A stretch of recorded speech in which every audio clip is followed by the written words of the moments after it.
തിരുവിതാംകൂർ രാജാവിനെ അല്ലെങ്കിൽ തിരുവനന്തപുരത്ത് വരുമ്പം റാണിയെന്നും രാജാവെന്നും വിളിക്കാത്തവർ അപൂർവമാണ്. പക്ഷെ ഒരിക്കൽ പോലും VS-ന്റെ നാവിൽ നിന്ന് അത് വരില്ല. മിസ്റ്റർ അല്ലെങ്കിൽ ശ്രീമതി എന്നുള്ള മട്ടിൽ തന്നെ പറയാനുള്ള തൻ്റെ ഇടം അദ്ദേഹത്തിന്റെ ഈ അറിയുന്നതിൽ വിശ്വസിക്കുക, വിശ്വസിക്കുന്നതിൽ മാത്രം പ്രവർത്തിക്കുക.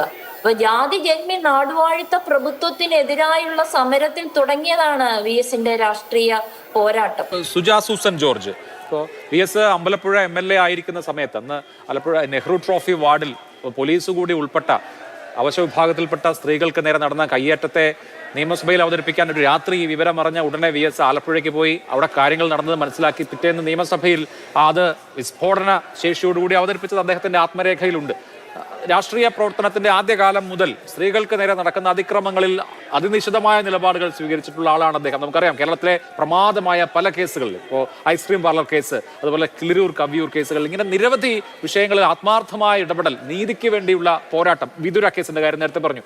നീതിക്ക് വേണ്ടി അത്രമേൽ പോരാടിയിട്ടുള്ള ഒരാളാണ് VS അച്യുതാനന്ദൻ. ഒരു പക്ഷേ ഒരു ഫെമിനിസ്റ്റ് രാഷ്ട്രീയ പെർസ്പെക്റ്റീവ് ഒന്നും രൂപം കൊള്ളുന്നതിന് മുമ്പ് രാഷ്ട്രീയ പ്രവർത്തനം നടത്തുകയും അതിന്റെ പാരമ്യത്തിൽ എത്തുകയും ഒക്കെ ചെയ്ത നേതാവാണ് VS അച്യുതാനന്ദൻ. പക്ഷേ കേരളത്തിലെ സ്ത്രീ സമൂഹത്തിന് VS ഒരു വലിയ മാതൃകയായി അവിടെ ഉണ്ട് എന്ന് തോന്നുന്നുണ്ടോ?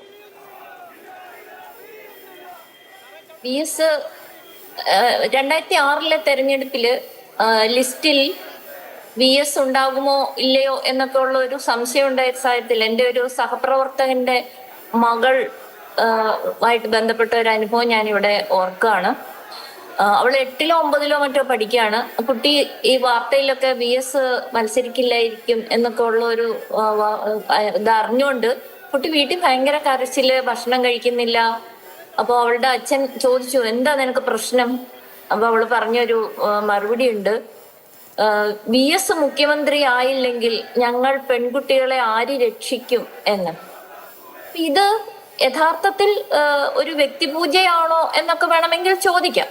പക്ഷെ VS പലപ്പോഴും എടുത്തിട്ടുള്ള നിലപാടും ആ നിലപാടിന്റെ അംഗീകാരവും കേരളത്തിലെ എല്ലാ വിഭാഗത്തിൽപ്പെട്ട, അത് സ്ത്രീയാകട്ടെ പുരുഷനാകട്ടെ കുഞ്ഞുങ്ങളാകട്ടെ, എല്ലാവരെയും സ്വാധീനിച്ചിരിക്കുന്നു എന്നുള്ളത് യാതൊരു സംശയവുമില്ലാത്ത കാര്യമാണ്. അതിന് എനിക്ക് തോന്നുന്ന ഒരു കാര്യം, ഞാൻ നേരത്തെ പറഞ്ഞല്ലോ, 60-70 വർഷക്കാലത്തെ അദ്ദേഹത്തിന്റെ നിരന്തരമുള്ള സാമൂഹിക രാഷ്ട്രീയ നിലപാടുകളുടെ ഒരു ഫലം കൂടിയാണ്. VS-നെ നമ്മൾ സൂക്ഷ്മമായി അദ്ദേഹത്തിന്റെ ജീവചരിത്രം പരിശോധിച്ചാൽ ഒറ്റ വാക്കി പറയാവുന്ന ഒരു കാര്യം ഇതാണ്, അദ്ദേഹം അറിയാൻ ശ്രമിക്കുന്നു, അറിഞ്ഞതിനെ വിശ്വസിക്കുന്നു, ആ വിശ്വാസത്തിന് വേണ്ടി നിലകൊള്ളുന്നു. പക്ഷെ ആ വിശ്വാസത്തിന് വേണ്ടി നിലകൊള്ളുന്നു എന്ന് പറയുമ്പോൾ ജീവിതത്തിൽ ഉടനീളം പരിണാമിയായ ഒരു നേതാവ് കൂടിയായിരുന്നു VS. ഇപ്പോ തിരുവിതാംകൂർ രാജാവിനെ അല്ലെങ്കിൽ തിരുവനന്തപുരത്ത് വരുമ്പം റാണിയെന്നും രാജാവെന്നും വിളിക്കാത്തവർ അപൂർവമാണ്. പക്ഷെ ഒരിക്കൽ പോലും VS-ന്റെ നാവിൽ നിന്ന് അത് വരില്ല. മിസ്റ്റർ അല്ലെങ്കിൽ ശ്രീമതി എന്നുള്ള മട്ടിൽ തന്നെ പറയാനുള്ള തൻ്റെ ഇടം അദ്ദേഹത്തിന്റെ ഈ അറിയുന്നതിൽ വിശ്വസിക്കുക, വിശ്വസിക്കുന്നതിൽ മാത്രം പ്രവർത്തിക്കുക. അപ്പൊ ജാതി ജന്മി നാടുവാഴിത്ത പ്രഭുത്വത്തിനെതിരായുള്ള സമരത്തിൽ തുടങ്ങിയതാണ് VS-ന്റെ രാഷ്ട്രീയ പോരാട്ടം. ആ രാഷ്ട്രീയ പോരാട്ടം ഇവിടെ മറ്റു പലരും സൂചിപ്പിച്ചതുപോലെ ഏറ്റവും അത്യന്താധുനിക സമൂഹത്തിന് വേണ്ട സാമൂഹിക റിസോഴ്സസ് ഉണ്ടാക്കുന്നതിന്റെ അറിവിലേക്ക് വരികയും ആ അറിവുണ്ടായപ്പോൾ അതിനുവേണ്ടി നിലനിൽക്കുകയും ചെയ്ത മഹാനായ നായകൻ തന്നെയാണ് VS.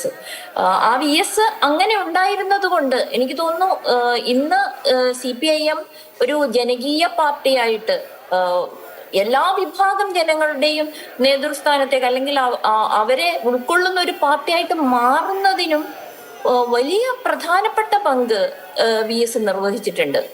VS-ന്റെ നേതൃത്വവും VS-ന്റെ പരിണാമിയായ നേതൃത്വവും അതിന് ഈ പ്രസ്ഥാനത്തെ സഹായിച്ചിട്ടുണ്ട് എന്നാണ് ഞാൻ വിശ്വസിക്കുന്നത്.